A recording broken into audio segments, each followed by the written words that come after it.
Hello, everyone, and welcome to the UX Lounge brought to you by students from the University of Toronto's Faculty of Information. On the student side, we have Ritika, Sharma, and myself, Roshni, Thawani, here today.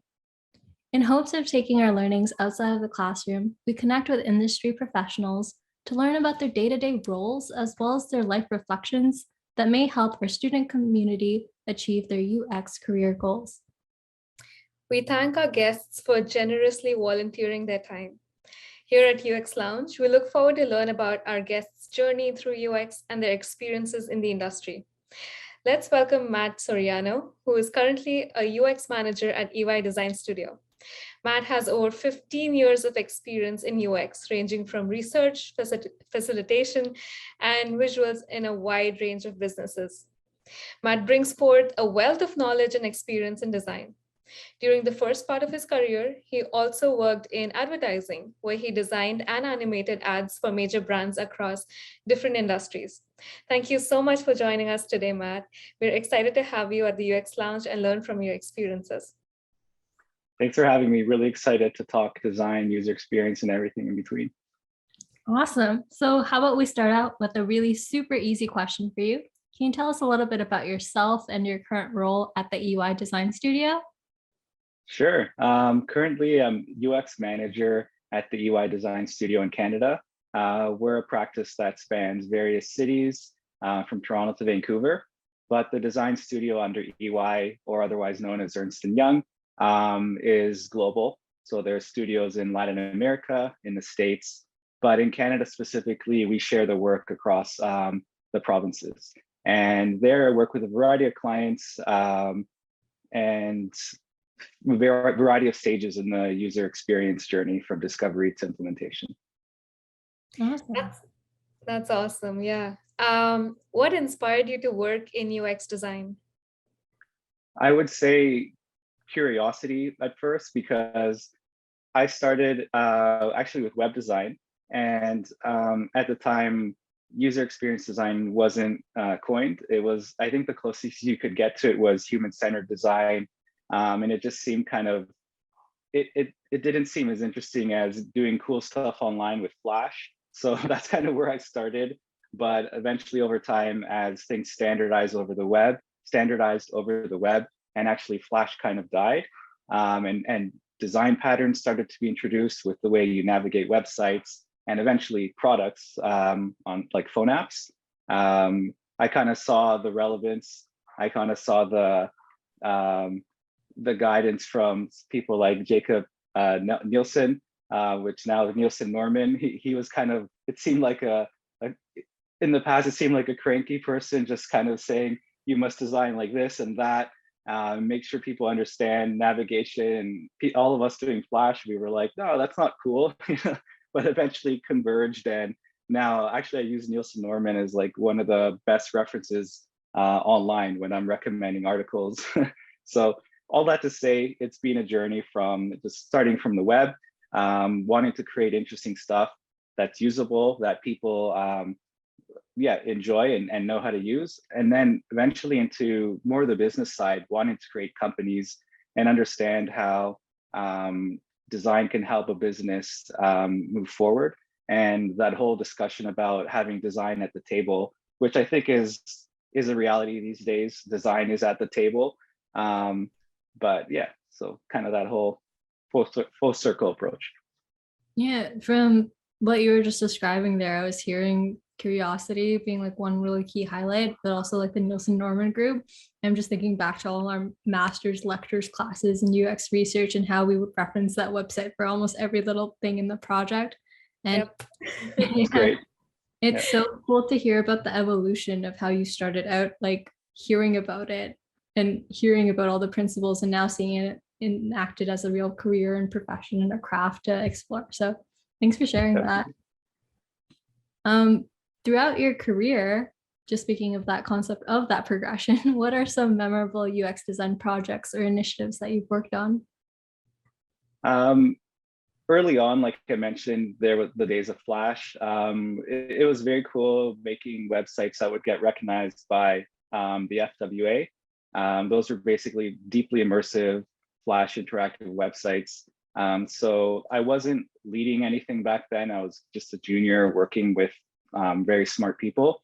But one of the projects I contributed to won an FWA award, and that was kind of interesting and inspirational to be around people doing like the best work in the industry. So that was notable just kind of to be around, but eventually significant projects before something more recent that I'll get to in a moment. I worked for a social video company in Canada called Keek, Keek. And that one was significant because it was a startup in a space, social video, right now, I guess, owned by TikTok, that in the past was still kind of new. There were other companies. This is also before Vine. It was still kind of new, and it was interesting to see how UX and strategy would come together to try to build up a company. Although lessons learned there, Vine came out, and I think that was one of the reasons why Keek fell under. But it was interesting to see the impact design and strategy could have on a company, and how if you miss something, even on the business side, it could sink a company that, although it had a good user experience, there might be something missing in the business model. So it kind of opened my eyes up to companies are built on more than just great UX, although it's a core component. Sometimes these startups fail for reasons that have nothing to do with a great user experience. It might be that the business model is wrong and funding was just wasted and the companies go under. But jumping ahead, I'd say the latest significant UX project was for a company called motioncares.ca. It's a mobility services and product company. The reason why it was significant is because I've done a lot of work for financial services and other businesses in that kind of sector.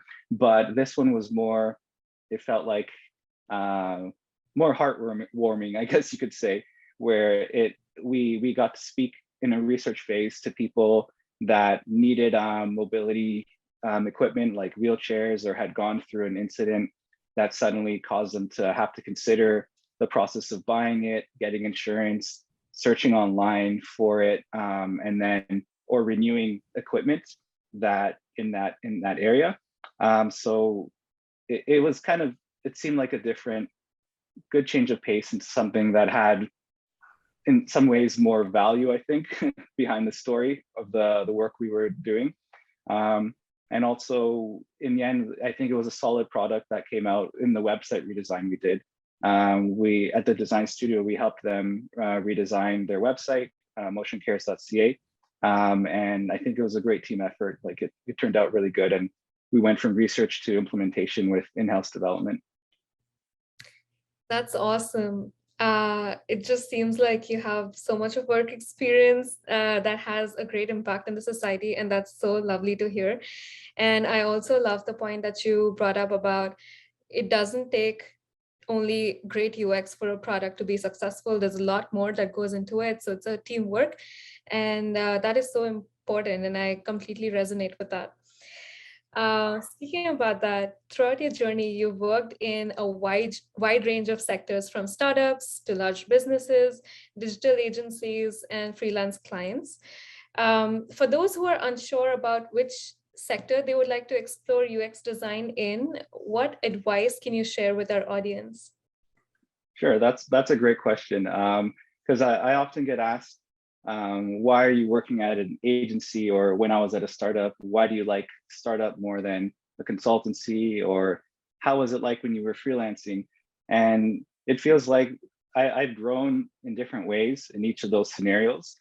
To try to summarize it, it's a bit difficult, but I would say I'll start with the agency side. I feel like that kind of lets you hone in on process, get to know how to apply methodologies, frameworks to a variety of client scenarios, and like very quickly, because projects could be a few weeks to a few months, and every client might already be doing something a certain way and have a preference of how to work. So it allows you to kind of stress test a variety of frameworks, and ways of working and learn how to adapt. And it's really interesting if you like learning about frameworks and methodology and process, because you get to test them out, and it expands your, I guess, knowledge base of what to use in certain scenarios, your playbook in a way. Whereas if you're working for a product company or startup, they might have one way of working. Not to say that they're stagnant or they have no room to explore, but there is kind of this one way of working that the benefit then becomes you get deep into the problem you're trying to solve and solving it in creative ways. There's ownership when you're working for a product or a startup, in that it feels like you're closer to the company, and oftentimes it might be you might have joined the company because there's a value or a mission statement that resonates with you, and that's kind of when I'd recommend you go for that product company or startup when you feel aligned to their purpose. But again, so then you might be working in one certain way of working, but you can explore your craft and go deep into that that like shared value with them. And as for freelancing, it's kind of a good way to be your own boss, I guess, if you're into that. Other than starting your own company as well. You're dealing with everything from getting paid to managing your own time from like top level. It teaches you a lot about project management, and it can be very lucrative depending on the arrangements you have. Some people like to also take freelance projects directly with working with other founders or CEOs, while other freelancers like to work as a contractor, I guess, for agencies. So there's still like a lot of variety in how you can approach freelance, but it gives you a certain level of freedom, whereas the other ones, the benefits are what I kind of tried to identify. Yeah, wow, you definitely sound like a jack of all trades. Like, what have you not done when it comes to like the startups, the entrepreneurial route, to like kind of owning your own organization, and then I guess like that bigger corporation that you may have worked with? And across all those roles, what UX challenges may have you faced, and what principles have you applied to overcome those challenges? Sure. Challenges, I guess, not just UX challenges, but I guess UX challenge in the sense that we get deep into the craft and we can get really complex with how we're synthesizing research and recommendations and trying to move forward. But in the end, we still have to make sure the person on the other side understands what we're getting at, why we made certain assumptions or why we made certain recommendations. And so applying UX methods and making them simple to understand, like their output, has sometimes been a challenge.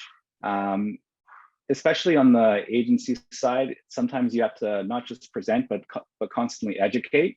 And you educate people in companies that have different levels of understanding of user experience design. So it's been, first of all, getting a feel for what level of education you need to provide with your presentation, and then delivering kind of that education while sharing your recommendations. So the challenge there has been, I guess, distilling insights in a way that is easy to understand and follow and doesn't alienate the person that you're giving those recommendations to. Ways around that, some of them have been co-working sessions where before just delivering a final recommendation or a final insights document or even wireframes or designs, we'll bring the clients into sessions where they'll see work in progress. We'll kind of show them how we're connecting research to what we're doing, basically connecting the dots and getting them involved, even if they don't have anything in particular to contribute. Sometimes they like to understand the process and feel involved, so that when we're getting to the next phase, they feel like we brought them along. We didn't just push something in front of them. So ways of working is being kind of an approach to solve this challenge of keeping aligned and having everybody on the same page, ways of working like co-creation, and using modern tools now like virtual whiteboards just to lay everything out, sketch on the fly, and have artifacts that they can review after the session. Those have been some things that have helped. Absolutely. That's very insightful. And we're right now in the midst of graduation season. I would be graduating soon as well. So what advice would you give someone starting out in this career of UX design?